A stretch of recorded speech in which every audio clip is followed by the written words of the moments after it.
Episódio 39. Tantra. Quando ela descobriu que nunca tinha feito sexo de verdade. Ela pensava que sabia o que era prazer, até aquela noite. Bem-vindos ao No Entre Amores, o espaço onde a gente fala sobre o que vive, o que sente e o que raramente tem coragem de nomear. Hoje eu quero começar com uma pergunta simples, mas que talvez não tenha uma resposta tão simples assim. Você já fez sexo de verdade? Espera. Antes de responder com um claro que sim, deixa eu reformular. Você já esteve completamente presente durante o sexo? Sem pressa, sem roteiro, sem performance, só você, a outra pessoa e o que acontece entre os corpos quando a gente para de fazer e começa a sentir. Se você ficou em silêncio agora, esse episódio é para você. E se você respondeu sim com muita certeza, esse episódio também é para você. Porque hoje a gente vai falar sobre Tantra. Não o Tantra dos filmes, não o Tantra que virou clichê de guru indiano em retiro espiritual. O Tantra real, o que transforma o sexo em algo que a maioria das pessoas nunca experimentou. E eu vou te contar tudo isso através de uma história, a história de Isabela.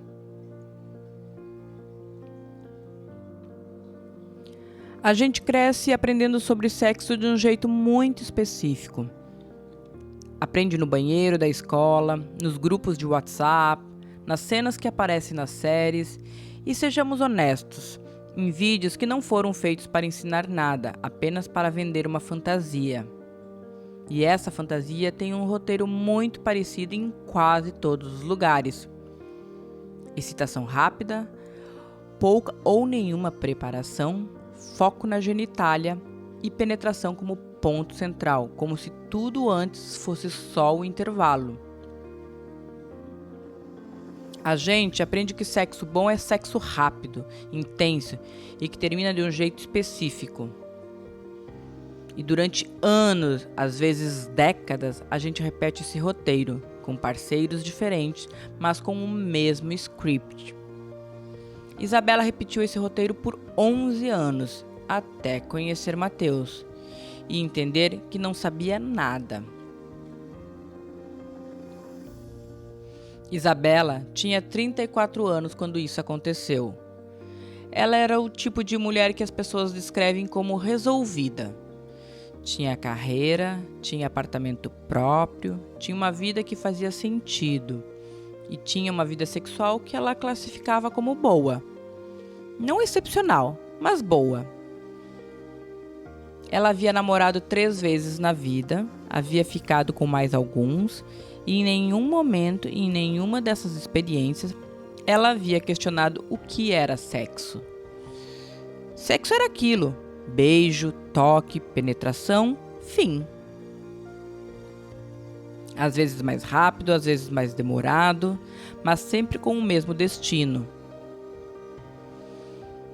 Ela conheceu Matheus numa sexta-feira à noite, num jantar de aniversário de uma amiga em comum. Ele era discreto, quieto de um jeito que chamava a atenção. Enquanto todo mundo falava alto e ria, ele observava. E quando falava, as pessoas paravam para ouvir. Ela percebeu que ele estava olhando para ela durante boa parte da noite. Não de um jeito invasivo, de um jeito presente.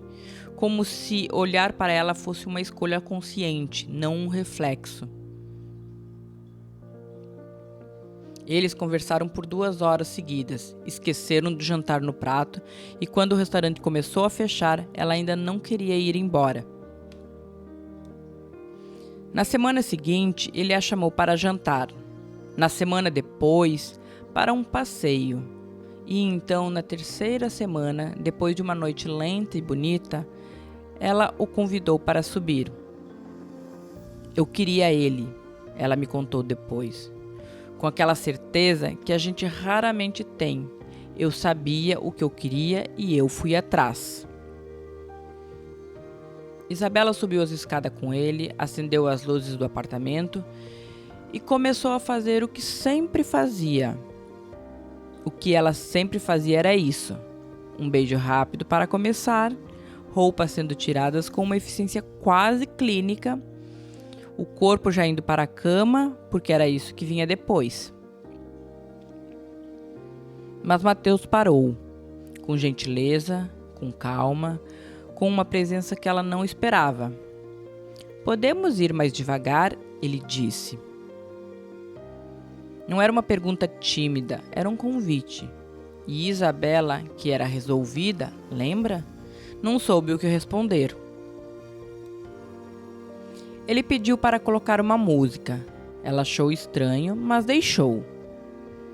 Era algo instrumental, lento, quase como água.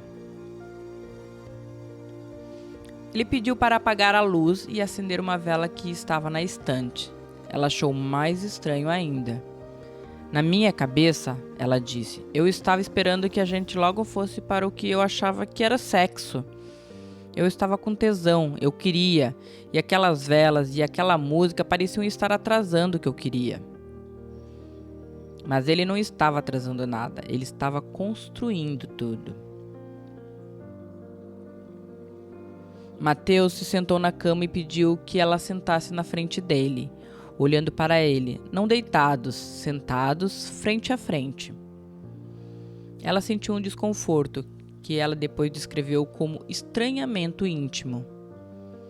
"Eu não sabia onde olhar", ela disse. E ele olhava direto para mim, sem nenhum constrangimento. Eu me senti mais nua do que qualquer vez que estivesse sem roupa. Ele colocou a mão no peito dela, não para excitar, para sentir. "Respira", disse ele.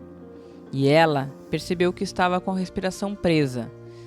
Desde quando? Ela não sabia. Aqui eu preciso pausar a história de Isabela por um momento, para a gente entender o que Mateus estava fazendo.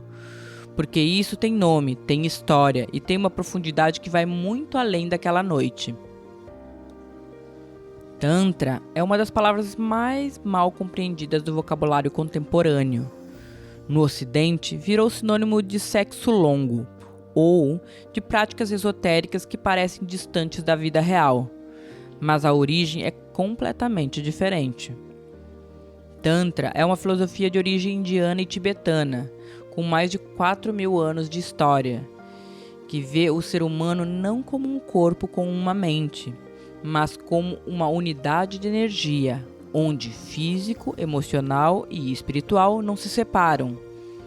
E dentro dessa filosofia, a sexualidade não é um instinto animal a ser controlado ou satisfeito rapidamente.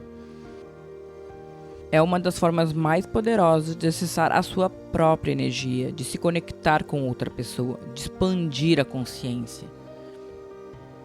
O sexo tântrico não é sobre durar mais tempo, é sobre estar mais presente. Não é sobre técnicas, é sobre atenção. Não é sobre performance, é sobre dissolução. A diferença entre sexo convencional e sexo tântrico, em termos muito simples, é a diferença entre comer com fome e comer com presença. Um alimenta, o outro transforma. De volta para Isabela. Quando ele disse "respira", algo nela relaxou. Não completamente, mas o suficiente para que ela percebesse o quanto estava contraída. Ele começou a tocar os braços dela, devagar, com uma atenção que ela não estava acostumada. "Parecia que cada centímetro da minha pele importava", ela disse, "não como caminho para chegar em algum lugar, como destino em si mesmo." A respiração deles foi sincronizando, sem que ninguém pedisse. Ela inspirava e ele inspirava quase junto. Ela soltava e ele soltava. Isso tem um nome no Tantra, chama-se Pranayama. O trabalho com o prana, a energia vital que circula pela respiração.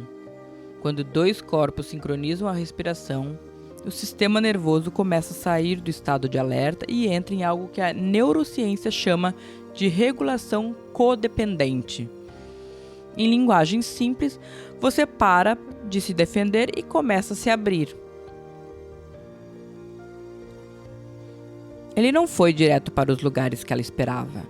Tocou a nuca, a linha dos ombros, o espaço atrás dos joelhos, a curva interna do cotovelo, lugares que ela nem sabia que existiam como zonas de prazer. Eu fiquei com vontade de pedir para ele ir logo para o que eu conhecia, ela confessou. Tinha uma parte de mim que ficava pensando, mas quando é que vai começar de verdade? E aí ela parou e percebeu que já havia começado há muito tempo.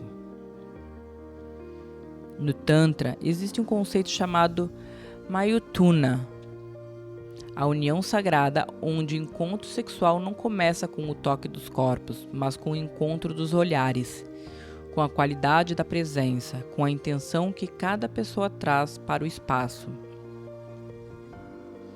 O ritual que Mateus estava conduzindo não era performance, era preparação.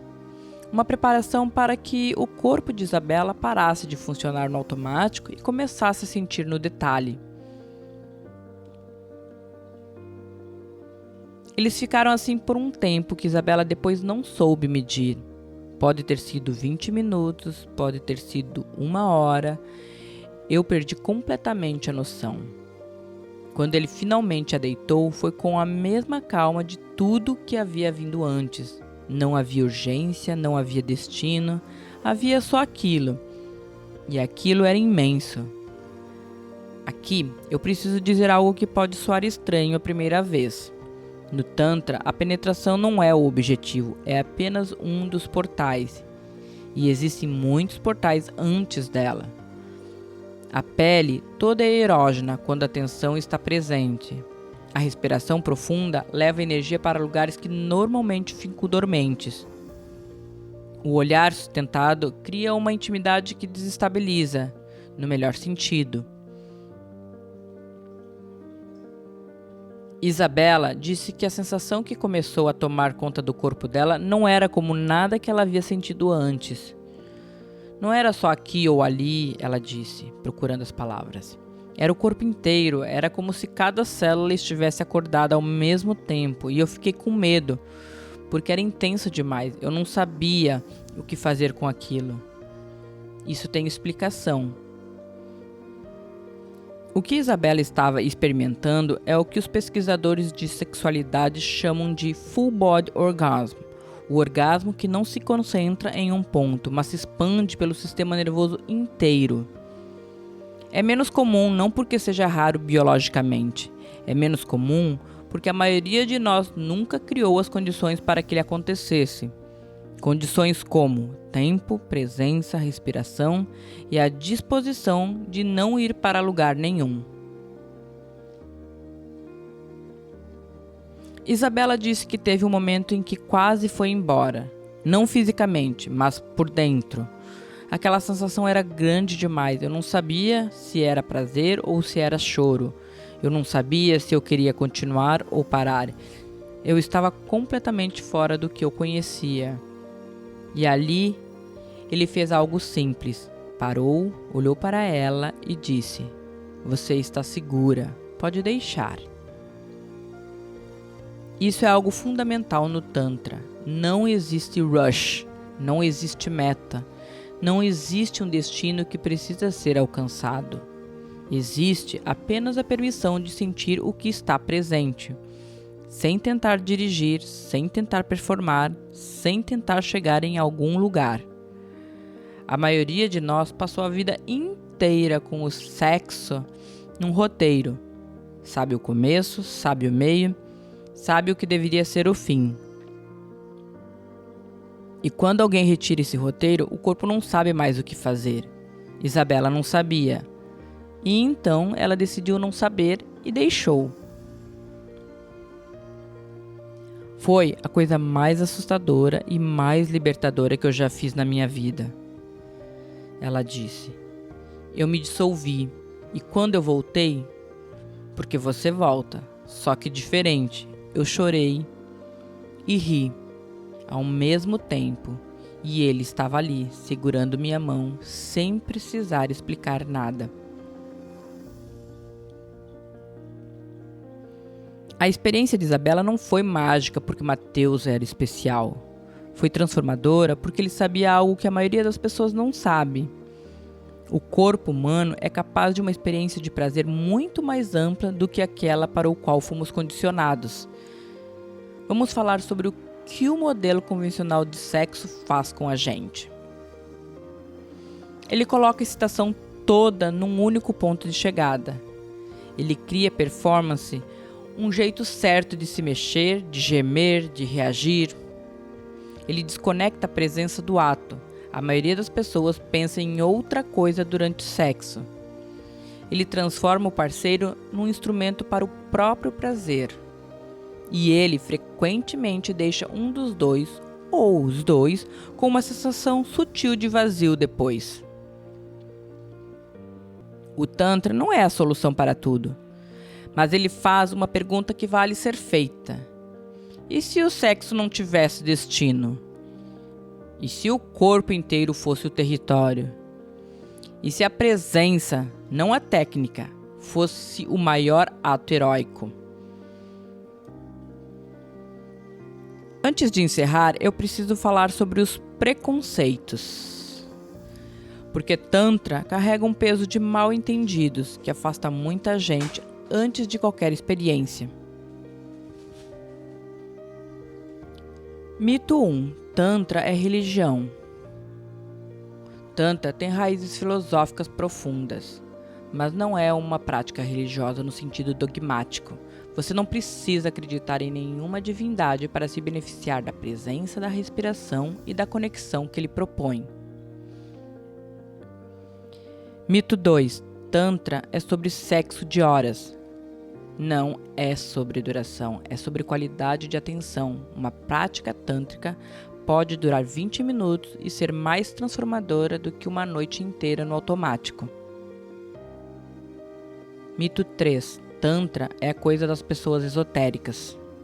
Neurocientistas, terapeutas sexuais e psicólogos contemporâneos estudam e validam os princípios do Tantra, a regulação do sistema nervoso pela respiração, o papel da presença na qualidade do prazer, a conexão entre emoção e sensação física. Isso não é miticismo, é biologia. Mito 4. Tantra é sobre troca de parceiros ou orgias. Essa é uma confusão que não tem nenhuma base na filosofia tântrica original. Tantra pode ser praticado com um único parceiro dentro de um relacionamento monogâmico e inclusive de forma individual, como prática de autoconhecimento corporal. Mito 5. Tantra é para quem já tem uma vida sexual avançada. Isabela nunca havia ouvido falar de Tantra antes daquela noite, e foi exatamente por isso que a experiência foi tão impactante, porque ela não trouxe expectativas, ela apenas esteve presente. Quero te deixar com algumas perguntas antes de encerrar. Você já esteve completamente presente durante o sexo sem pensar em como você parecia ou o que vinha depois? Você já deu atenção ao seu corpo inteiro como território de prazer, não apenas as partes que aprendeu, que contam?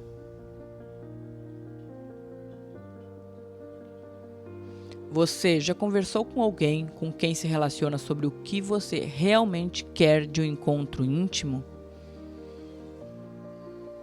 O seu roteiro sexual foi escolhido por você ou você simplesmente o herdou?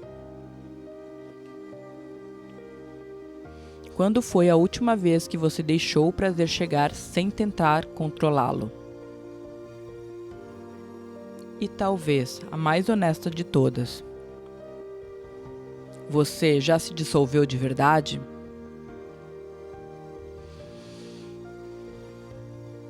Isabela me disse uma frase no final da nossa conversa que ficou comigo. Eu não sabia que eu estava dormindo. Eu achava que estava acordada. Eu achava que eu me conhecia. E aquela noite não me mostrou um homem, me mostrou eu mesma. Tantra não é uma técnica sexual, é um convite. Um convite para parar de fazer sexo e começar a vivê-lo. Para parar de buscar o destino e começar a habitar o caminho. Para parar de perguntar, estou indo bem? E começar a perguntar, o que estou sentindo agora? Você não precisa de um Mateus para isso, você precisa de presença, que é a coisa mais rara e mais acessível do mundo. Se esse episódio te tocou em algum lugar, compartilhe, porque talvez alguém que você ama também esteja dormindo e ainda não saiba. Aqui no Entre Amores, a gente não tem medo de falar sobre o que é real. Até o próximo episódio.